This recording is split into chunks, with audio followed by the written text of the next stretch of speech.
Market లో invest చేసి మీ డబ్బులు డబుల్ చేసుకోవాలనుకుంటున్నారా? విజయవాడలో జరిగే సుందరరామిరెడ్డి గారి లైవ్ సెమినార్ కి అటెండ్ అవ్వండి.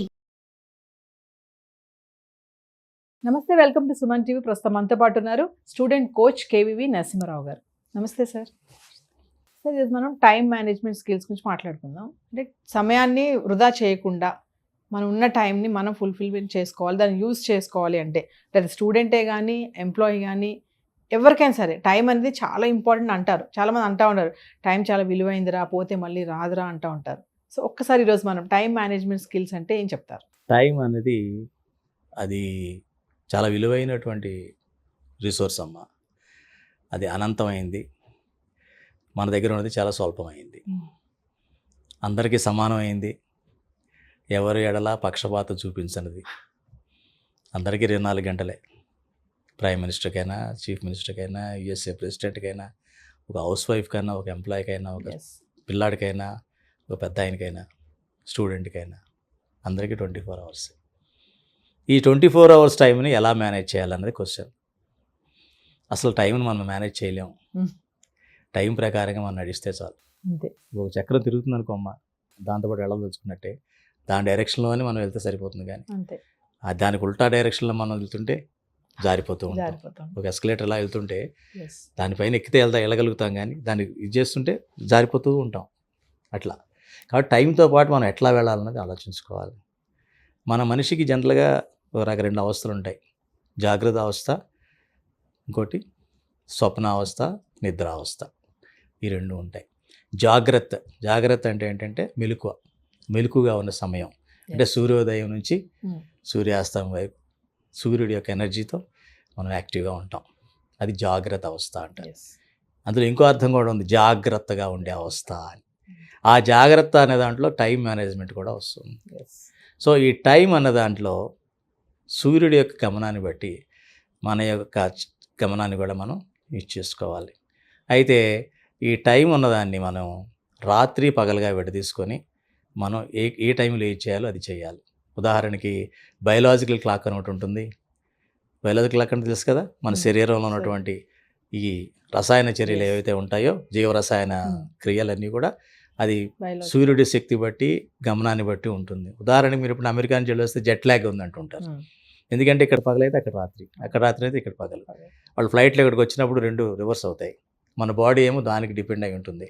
ఇక్కడ నిద్ర వచ్చేస్తుంటుంది పక్కల కూడా. కానీ ఇప్పుడు ఏం జరిగింది, రాత్రి కూడా వర్క్ చేస్తున్నారు అందరూ కూడా. అట్లా పెట్టుకోవడానికి లేకుండా అయిపోయింది. కొంతమంది రాత్రి పని చేస్తున్నారు, కొంతమంది పగల పని చేస్తున్నారు. మరి ఈ టైం మేనేజ్మెంట్ని మనం అంటే ప్రయారిటీ మేనేజ్మెంట్. టైం మేనేజ్మెంట్ మనం చేయలేం. మనం చేయాల్సిందల్లా ప్రయారిటీస్ ఫిక్స్ చేసుకొని దాని తగ్గట్టుగా మనం చేస్తే టైం ఎందుకు మేనేజ్ చేయాల్సి వస్తుంది? స్ట్రెస్ లేకుండా ఉండడం కోసం మనం టైం మేనేజ్మెంట్ అంటూ ఉంటాం. అలాగే మనకున్న లక్ష్యాన్ని సాధించడం కోసం టైం మేనేజ్మెంట్ అంటూ ఉంటాం. ఈ 2 మనకు ముఖ్యం.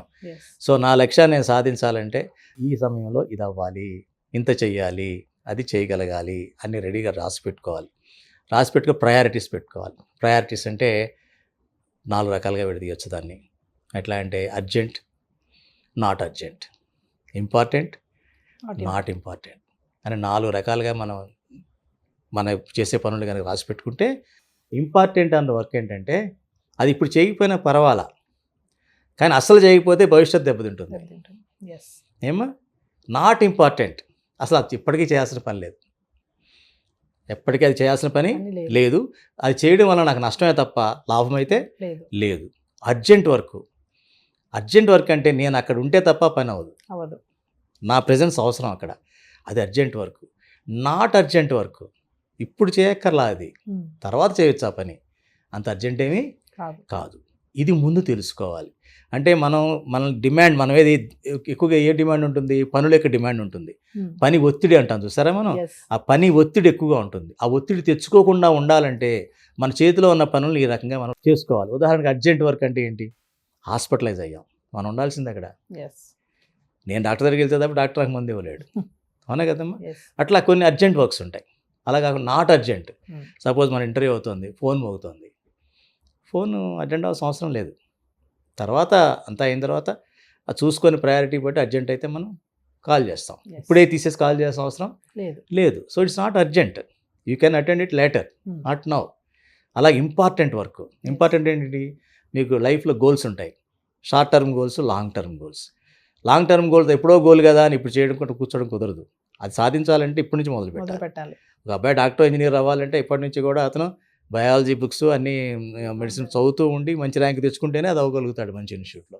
సో ఇప్పుడు నుంచి చదవడం మొదలు పెడితే కానీ అప్పుడు సాధించలేడు. సో ఇప్పుడు ఇంపార్టెంట్ వర్క్ ఇమీడియట్గా నువ్వు ఎంట్రన్స్ టెస్ట్ ఇప్పుడు రాయకపోవచ్చు, 8వ క్లాస్లో 9వ క్లాస్లోనో నువ్వు అది రాయకపోవచ్చు, కానీ నువ్వు ఆ సాధనలో ఉండాలి, ఆ ప్రాక్టీస్లో ఉంటే అప్పుడు సాధ్యం అవుతుంది. అది important work, not urgent now, but it should be done. రోజు చేస్తూ ఉంటేనే ఎక్సర్సైజ్ లాగా అట్లాగా చేస్తూ ఉండాలన్నమాట. నాట్ ఇంపార్టెంట్, అసలు దాన్ని చేయాల్సిన పనే లేదు. ఉదాహరణకి ఇప్పుడు ఫోన్లు మాట్లాడుతూ ఉంటారు అనవసరమైన వీడియో బ్రౌజ్ చేస్తూ ఉంటారు, అనవసరంగా మాట్లాడుతూ ఉంటారు అందరితో, అనవసరంగా ఎక్కడికో తిరుగుతూ ఉంటారు, ఖాళీగా ఉన్నాను కదా, కిల్లింగ్ టైం, కాలక్షేపం అవ్వట్లేదని. ఇదంతా అన్ఇంపార్టెంట్. ఎప్పుడైతే అన్ఇంపార్టెంట్ వర్క్స్లో మీరు పెడతారో లక్ష్యం లేని వాళ్ళు అన్ఇంపార్టెంట్లో ఉంటారు, లక్ష్యం ఉన్న వాళ్ళు ఇంపార్టెన్స్లో ఉంటారు, స్ట్రెస్ ఎక్కువ ఫీల్ అయ్యే వాళ్ళు అర్జెంట్లో ఉంటారు. వాళ్ళు ఏం చేస్తారంటే ప్రతి పని అర్జెంట్ అయ్యేంత వరకు చేయరు, వాళ్ళకి ఒత్తిడి తెచ్చుకుంటే తప్ప వాళ్ళు ఆ పని చేయలేరు. అలాంటి కేటగిరీస్ ఎక్కువ ఉంటారు. అదే డేంజర్ అమ్మా, అది హెల్త్కి డేంజరు. అనుకున్న దాన్ని సాధించాలని లేదు, టెన్షన్ ఎక్కువైపోతుంది, సాధించలేవు కూడా, సాధిస్తే అదృష్టం అంటావు.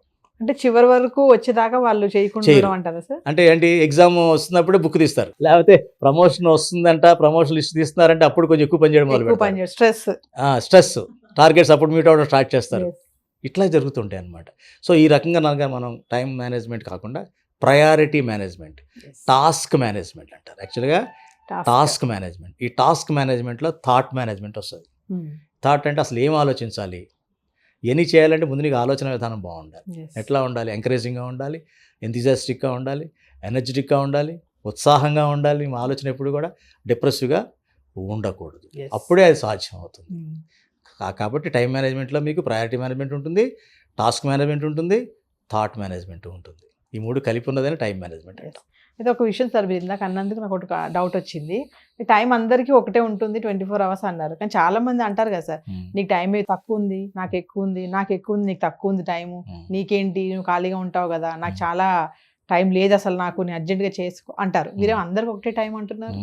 అలా అనుకునే వాళ్ళు, ఎందుకంటే వాళ్ళ టాస్క్ని డివైడ్ చేసుకోవాలని వాళ్ళతో అలా మాట్లాడతారు. వాళ్ళు ఇప్పుడు అర్జెంట్లోనే చేస్తారు ఆ పని, ఇప్పుడేముందిలే తర్వాత చేయొచ్చు, బోల్ టైం ఉందిగా అంటుంటారు. అది వచ్చేటప్పుడు టైం లేదంటారు. నిజంగా అది నెత్తి మీదకి వచ్చేటప్పటికి ఏంటో టైం అస్సలు లేదు, దగ్గరికి వచ్చేసింది అంటూ ఉంటారు. అది ఎందుకంటే ఇదంతా ఆ ప్రయారిటైజ్ చేసుకోకపోవడం, ఆ పనుల్ని ప్రయారిటైజ్ చేసుకోకపోవడం, పీపుల్ కూడా ప్రయారిటైజ్ చేసుకోకపోవడం. ఎగ్జామ్స్ అప్పుడు అందరితో కలిసి తిరగడం ప్రయారిటీ కాదు నీకు. You should avoid people. చాలా మందిని నువ్వు కలవడం తగ్గించేసుకోవాలి ఆ టైంలో.